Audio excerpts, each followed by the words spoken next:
Nam Mô Bổn Sư Thích Ca Mâu Ni Phật. Kính thưa quý vị, mỗi người trong chúng ta đều đang đi trên một hành trình để tìm kiếm bình an, hạnh phúc và ý nghĩa của cuộc sống. Nhưng có bao giờ bạn tự hỏi, những gì ta đang làm hôm nay liệu có gieo nên những quả lành hay những quả khổ? Luật nhân quả không phải là điều xa lạ, nhưng liệu chúng ta có thật sự hiểu thấu để sống đúng với tinh thần của Phật Pháp? Hôm nay, chúng ta sẽ cùng nhau lắng nghe một câu chuyện, không chỉ để chiêm nghiệm mà còn để soi sáng con đường mà mình đang đi. Đây là câu chuyện về nhân và quả, về những hành động tưởng chừng nhỏ bé nhưng có sức mạnh thay đổi cả một kiếp người. Kính mời quý vị cùng lắng nghe. Ngày xưa, ở một ngôi làng nhỏ yên bình dưới chân núi, có một vị sư trẻ tên là Minh Tuệ. Thầy nổi tiếng không chỉ vì sự thông tuệ mà còn bởi lòng từ bi, luôn giúp đỡ mọi người bất kể giàu nghèo, sang hèn. Nhưng ít ai biết rằng, hành trình tu học của thầy bắt nguồn từ một nhân duyên đặc biệt của kiếp trước. Kiếp ấy, thầy không phải là một người xuất gia. Thầy từng là một thương nhân giàu có, sống trong xa hoa, nhưng vì lòng tham, thầy đã gây ra nhiều khổ đau cho người khác. Những quyết định sai lầm đã dẫn đến những bài học nghiệt ngã. Vậy làm sao thầy từ một con người đầy lỗi lầm lại trở thành một bậc chân tu? Và luật nhân quả đã vận hành như thế nào trong cuộc đời thầy? Mời quý vị cùng theo dõi câu chuyện đặc biệt này, để thấy rằng nhân quả không bao giờ sai chạy, và mỗi chúng ta đều có cơ hội chuyển hóa nếu biết quay đầu và sống trong chánh niệm. Trong kiếp sống ấy, thầy Minh Tuệ là một thương nhân có tiếng, giàu có và quyền lực. Nhưng trong lòng, thầy chưa từng biết đến khái niệm đủ. Mỗi lần nhìn thấy người khác sở hữu thứ gì mà mình chưa có, thầy lại cảm thấy thiếu thốn, và không ngừng tìm cách chiếm đoạt thêm nhiều tài sản. Chính sự tham lam ấy đã khiến thầy mở mắt, khiến thầy không còn nhìn thấy nỗi khổ của những người xung quanh. Một ngày nọ, thầy nghe nói đến một ngôi chùa cổ, nơi các vị thiền sư tu hành nghiêm túc và đạt được những phẩm hạnh mà thầy không thể hiểu hết.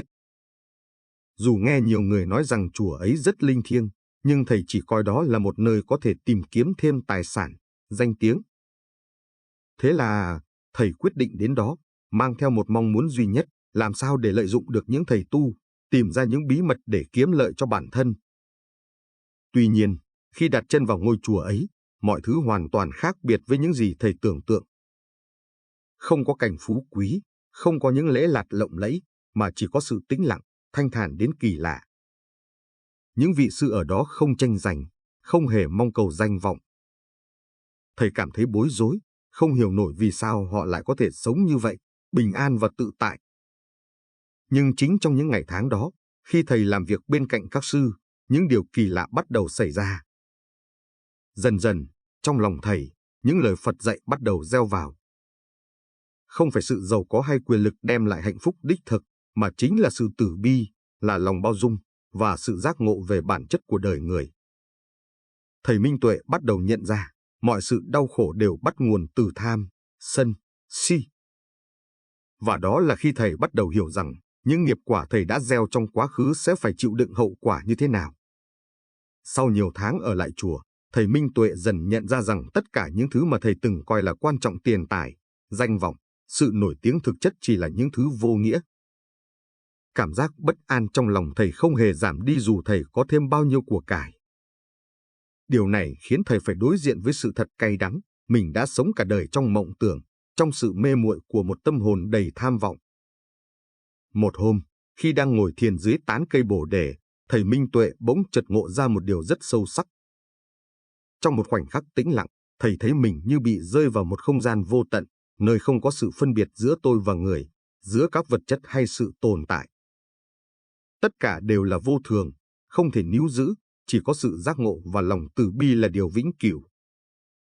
Thầy Minh Tuệ nhận ra rằng, mọi thứ thầy tìm kiếm trong đời chỉ là sự chạy trốn khỏi cái mà thầy không muốn đối diện, bản chất khổ đau của cuộc đời này. Thầy Minh Tuệ bắt đầu lặng lẽ hành trì, không còn nghĩ đến việc cầu lợi hay mong muốn điều gì cho riêng mình. Thầy chỉ sống với tâm hồn tĩnh tại, mỗi bước đi, mỗi hơi thở đều được thấm đẫm sự giác ngộ. Nhưng rồi, thầy biết rằng con đường của mình chưa kết thúc. Dù đã tìm thấy ánh sáng, nhưng chỉ khi thực sự đối diện với nghiệp quả từ quá khứ, thầy mới có thể thật sự giải thoát. Vì vậy, trong một buổi lễ cầu nguyện, thầy Minh Tuệ thỉnh cầu Đức Phật chỉ dạy về cách thức thanh tẩy nghiệp chướng, bởi thầy hiểu rằng không ai có thể trốn chạy khỏi những quả báo đã gieo. Chỉ có thể thay đổi, chuyển hóa và hành động từ bi để đền bù những lỗi lầm đã phạm phải. Chính lúc ấy, trong giây phút linh thiêng, thầy nhận được một lời dạy sâu sắc: kẻ nào gieo nhân xấu thì dù đã tu hành cũng không thể tránh được quả báo, nhưng kẻ nào biết ăn năn, sám hối và thay đổi sẽ mở ra con đường giải thoát. Thầy Minh Tuệ hiểu rằng cuộc đời của thầy không phải chỉ là một chuỗi những hành động vô ý thức, mà là một chuỗi những bài học cần phải trải qua để trưởng thành. Đó là hành trình chuyển hóa từ bóng tối của vô minh sang ánh sáng của trí tuệ và từ bi. Nhưng con đường chuyển hóa không hề dễ dàng. Sau khi thầy Minh Tuệ nhận ra sự vô thường của thế gian, thầy quyết định đi sâu vào việc tu hành, không phải để đạt được sự vinh quang hay danh lợi, mà chỉ để tìm lại sự bình an trong tâm hồn. Tuy nhiên, trong hành trình này, thầy không chỉ phải đối mặt với những thử thách bên ngoài, mà còn với chính những bóng tối trong tâm thức của mình. Một lần, trong lúc ngồi thiền, thầy Minh Tuệ đã chợt nhớ lại những việc mình đã làm trong kiếp trước. Những quyết định sai lầm, những hành động ích kỷ, những lời nói tổn thương mà thầy đã thốt ra khi còn sống trong thế giới vật chất. Cảm giác tội lỗi tràn ngập trái tim thầy, như một gánh nặng không thể tả. Nhưng trong khoảnh khắc đó, thầy hiểu rằng đây chính là nghiệp quả mà thầy phải đối diện. Không thể trốn tránh, không thể đổ lỗi cho ai, thầy phải chấp nhận nó như một phần trong hành trình tu tập. Trong lòng, thầy Minh Tuệ biết rằng, sự sám hối không chỉ là lời nói, mà là hành động. Một lần nữa, thầy tự nhủ, nếu không thể thay đổi quá khứ, thì ít nhất ta có thể thay đổi cách sống trong hiện tại. Hãy sống sao cho trong mỗi hành động, mỗi lời nói, đều thấm đẫm lòng từ bi và trí tuệ, để không còn làm tổn thương đến ai nữa. Thầy bắt đầu hành động theo lời tự nhủ ấy.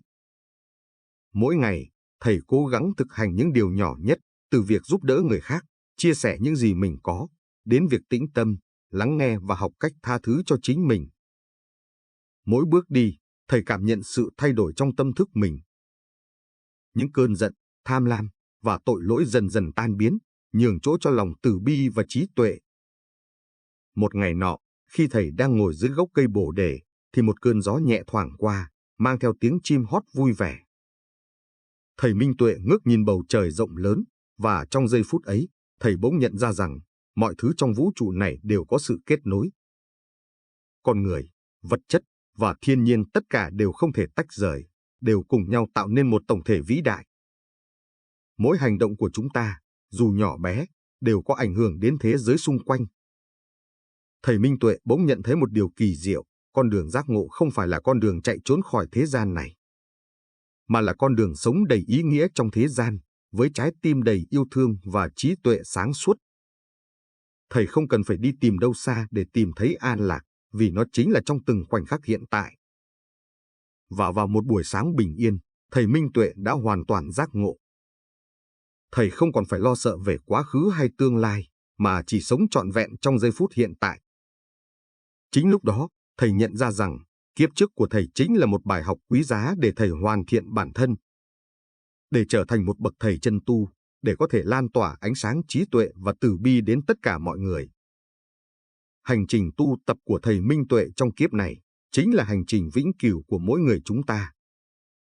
Dù có đau khổ, dù có sai lầm, chỉ cần ta biết hướng về giác ngộ, biết thực hành lòng từ bi và trí tuệ, thì mỗi ngày sống của ta sẽ trở nên thật sự có ý nghĩa. Khi thầy Minh Tuệ hoàn thành cuộc hành trình của mình trong kiếp sống này, thầy từ biệt thế gian với tâm hồn thanh thản, không tiếc nuối, không sợ hãi. Những lời cuối cùng của thầy chỉ là một nụ cười nhẹ nhàng, như một lời chào tạm biệt với tất cả những gì thuộc về thế gian này. Thầy đã thực sự giải thoát, không còn bị chi phối bởi nghiệp báo, bởi những đau khổ hay tham sân si. Nhưng sự thật là, con đường giác ngộ không có điểm dừng. Như ánh sáng từ một ngọn đèn không bao giờ tắt, mà luôn tiếp tục soi sáng, thầy Minh Tuệ tiếp tục tái sinh trong một kiếp sống mới. Kiếp này, thầy lại chọn con đường bộ hành, giống như những gì thầy đã từng làm trong kiếp trước, không tìm kiếm vinh quang, không tìm kiếm sự giàu sang, mà chỉ đơn giản là để giúp đỡ chúng sinh, để truyền bá lời Phật dạy, và để tự mình tiếp tục rèn luyện tâm hồn. Ngày nay, thầy Minh Tuệ thực hành 13 hạnh đầu đà, một con đường khổ hạnh, không có nhà cửa, không có vật chất, chỉ có tình yêu thương, trí tuệ và lòng từ bi. Từ những bước đi vững chãi trên đất Việt Nam, thầy đã bắt đầu một cuộc hành trình dài, bước qua những ngọn núi, qua những thung lũng, từ Việt Nam sang Ấn Độ. Mỗi bước chân của thầy không chỉ là sự chuyển động của thân xác, mà là sự chuyển hóa của tâm hồn. Đó là hành trình đi tìm sự giác ngộ không chỉ cho bản thân, mà cho tất cả chúng sinh. Thầy Minh Tuệ bước đi giữa mênh mông trời đất, không có gì ngoài một bộ y, một tâm hồn đầy trí tuệ. Mỗi người gặp thầy trên đường đều cảm nhận được một sự bình an lạ kỳ, một ánh sáng từ bi tỏa ra từ chính con người thầy. Những lời thầy nói không phải là những triết lý cao siêu, mà là những lời đơn giản, nhưng lại sâu sắc đến lạ kỳ. Hãy sống sao cho tâm hồn được thanh tịnh để không phải đối diện với đau khổ nữa. Con đường thầy Minh Tuệ đang đi không chỉ là một con đường vật lý, mà là một biểu tượng cho hành trình mà mỗi chúng ta đều phải đối diện trong cuộc đời. Con đường đi tìm sự giải thoát, đi tìm ánh sáng trong tâm hồn, đi tìm sự bình an giữa những xô bồ của cuộc sống. Chúng ta không cần phải đi xa để tìm kiếm giác ngộ. Mỗi bước đi, dù lớn hay nhỏ, đều là một phần của con đường tu hành. Thầy Minh Tuệ không phải là người tìm kiếm sự vĩ đại hay danh tiếng, mà chỉ đơn giản là một người hành giả chân chính, sống trong sự tĩnh lặng của tâm hồn và lòng từ bi. Câu chuyện về thầy Minh Tuệ nhắc nhở chúng ta rằng, con đường tu hành không phải là con đường của sự phô trương hay tự cao tự đại. Đó là con đường của sự giản dị, của lòng khiêm tốn, và của một tâm hồn luôn tìm kiếm sự thanh tịnh, dù cho trong kiếp sống nào đi nữa. Nếu như bạn đang tìm kiếm sự bình an, sự giác ngộ trong cuộc sống này, hãy nhớ rằng con đường ấy không phải ở đâu xa. Nó bắt đầu từ chính bước đi của bạn, từ những hành động nhỏ nhất trong cuộc sống hàng ngày. Hãy sống với lòng từ bi, sống với trí tuệ và sự khiêm tốn. Đừng quên rằng mỗi bước chân trên con đường này đều là một bước đi hướng đến sự thanh tịnh, hướng đến sự giải thoát. Chúng ta có thể không đi bộ từ Việt Nam đến Ấn Độ như thầy Minh Tuệ, nhưng mỗi bước đi trong cuộc sống này, nếu đầy lòng từ bi và trí tuệ, đều sẽ dẫn chúng ta đến gần hơn với sự giác ngộ, đến gần hơn với chính bản thân mình. Hãy để cuộc sống của bạn trở thành một hành trình của sự chuyển hóa. Bởi mỗi bước đi, mỗi việc làm, dù nhỏ hay lớn, đều có thể là một bước tiến lớn trên con đường tu tập. Và giờ đây, bạn có thể cảm nhận được những gì chúng ta vừa chia sẻ qua câu chuyện về thầy Minh Tuệ. Đó là một hành trình không ngừng nghỉ, không chỉ là sự gian nan trong mỗi bước đi, mà là sự trau dồi, chuyển hóa từng khoảnh khắc trong đời sống. Chính bạn cũng có thể bắt đầu hành trình ấy ngay từ bây giờ. Nếu câu chuyện này khiến bạn suy nghĩ và tìm thấy một chút gì đó trong lòng, đừng ngần ngại chia sẻ với chúng tôi những cảm nhận của bạn. Hãy để lại một lời nhắn dưới video này, và đừng quên nhấn like, share để lan tỏa thông điệp về sự bình an và giác ngộ đến nhiều người hơn. Nếu bạn muốn theo dõi thêm nhiều câu chuyện, bài học sâu sắc từ cuộc sống và Phật Pháp, hãy đăng ký kênh và bật chuông thông báo để không bỏ lỡ những video mới nhất. Cảm ơn bạn đã dành thời gian theo dõi. Chúc bạn luôn an lành và bình an trên hành trình của chính mình. Nam Mô A Di Đà Phật.